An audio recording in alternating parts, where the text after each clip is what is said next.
Well, it's not really morning. It's like 10:30, I think. So, but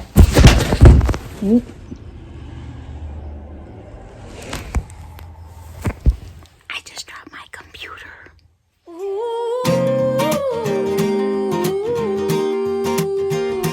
Good morning. We are in Rigby, Idaho right now, and we actually got in yesterday.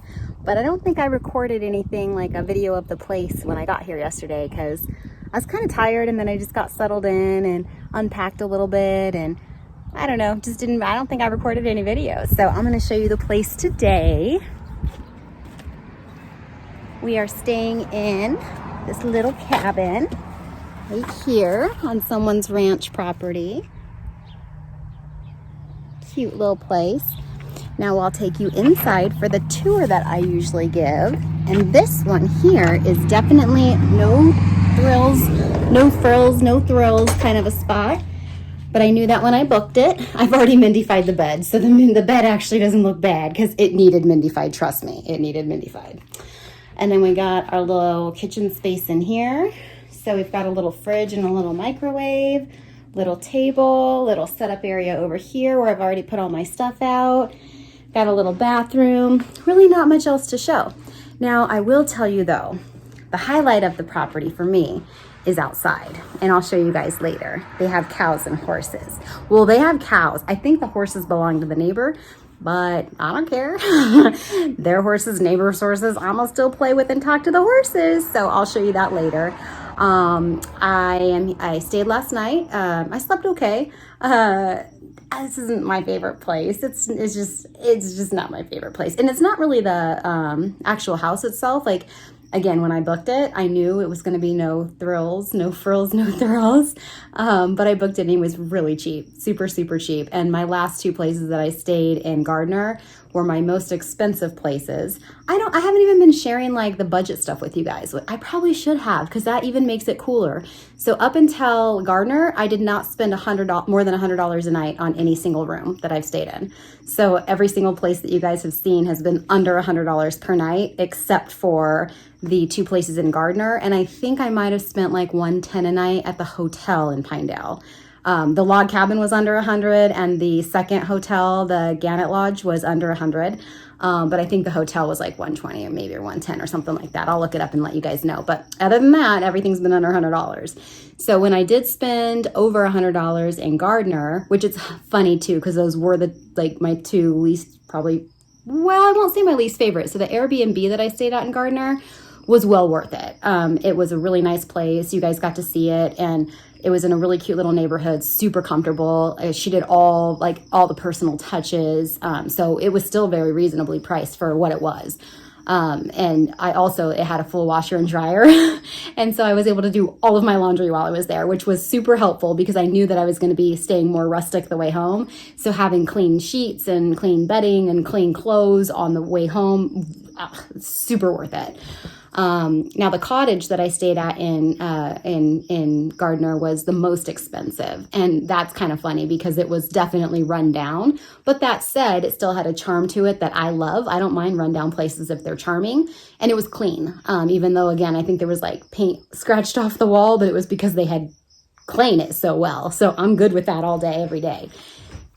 This place though, again, I knew when I booked it, I was intentionally booking something that was inexpensive, so I have no issues with any of this.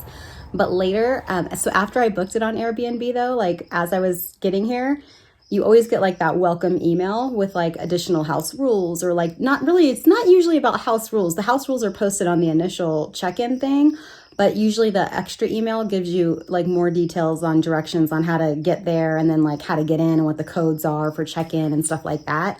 Well, this time I got the welcome email, and it wasn't that at all. There was actually no instructions on check-in, just that the door would be open for me.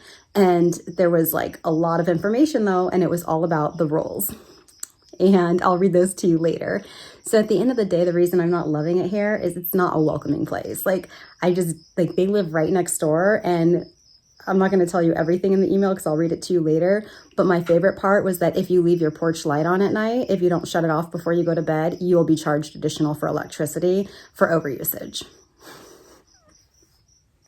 You can't do that. You really can't do that.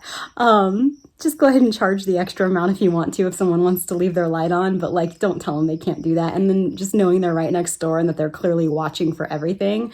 If you know me, you know that I hate that. I do not like being watched. And so it's not the most comfortable spot, but it's fine. Again, it's just a quick stop and on my way into the next area I'm going to be in. So I'm actually about to head out. I'm going to probably stay inside today and do more diamond art because my legs are so sore. And I had already picked out a trail to hike, but I didn't look at the weather report, and it's almost 80 degrees already outside, and I don't like to hike in really hot weather. So I'm going to bypass the hiking today and just do some diamond art. But I'm also going to go and clean my car a little bit today and just get everything ready for the final stage of my trip. So I'll post more later. There probably won't be a lot to see. I'll go say hi to the horses and show you the horses. I'll show you some of my diamond arting. And other than that, I don't know. If I do anything else, I'll let you guys know, but probably be a simple day. Love you guys. Have a good one. Bye. Good morning. It is Thursday, June 25th, and I am in Rigby, Idaho. Very random, I know. Anyone that was ever thinking of stopping through Rigby, Idaho?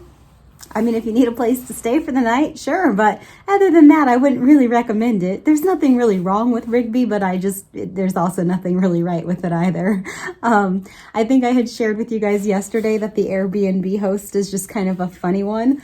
It's definitely like the funniest. I've stayed in at least 20 Airbnbs, and this is definitely like, I think, the most interesting welcome email I received. So I promised you guys yesterday I was going to read you some of the funnier parts, and I was looking back through it today, and it's not that bad, I guess, but it's still kind of funny. So here are some of my absolute favorite things, and what makes it even funnier is that this is the welcome email. Like, this is the one that's supposed to be like welcoming you, right? So it says that the fire pit and grill are not available after 10. It's too risky to worry if a fire is put out properly after bedtime. Okay, fair enough. Wi-Fi is available, but not guaranteed to work or to have a strong signal in the cabin. That'd be nice to put in the information before someone books, but okay. We allow self-check-in after 5 p.m., but be aware that our customer service is not available after 9 p.m. And even then, we may not be home. If you'd like to check in before 5, we may be able to accommodate that. If it's before 4, we will charge you an additional fee. Let's say $10 and call it a tip.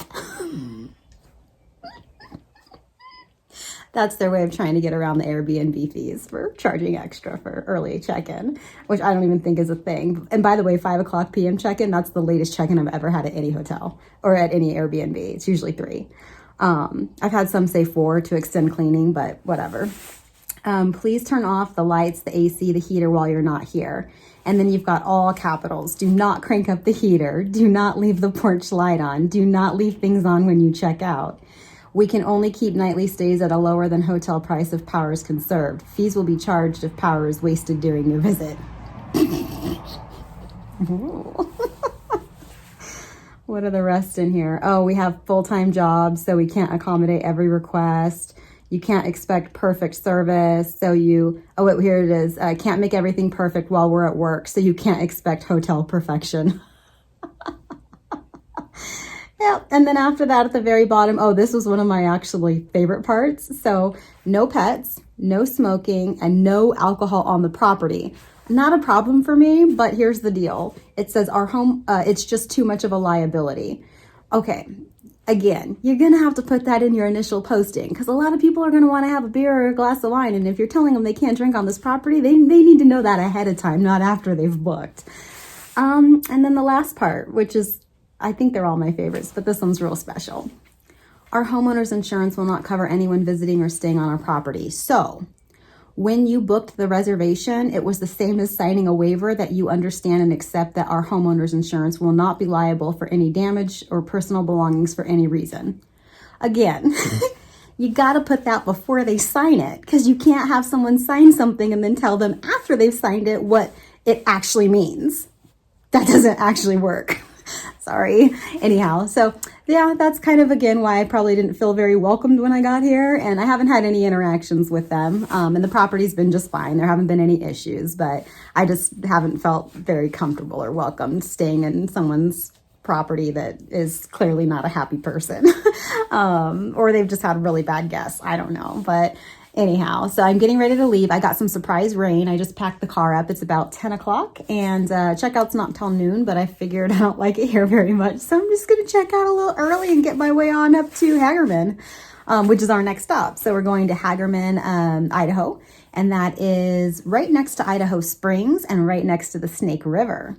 And the lodge that I'm staying at is actually owned and operated by a family that is an outfitting company for adventure. And they do a whole bunch of stuff on the Snake River and the Hagerman River. So I might be checking out some of those options and doing some fun things over the next couple of days.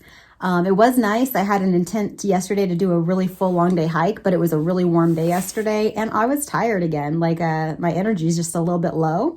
So I figured I'd just kind of chill. I was going to do diamond art, but that didn't even end up happening. I honestly kind of just watched TV and slept for the most part of the day. Did a little bit of computer stuff, but other than that, I did some stuff with Rover. So my dog sitting business is picking back up. So I've got a lot of stuff booked in July, which is going to be a lot of fun.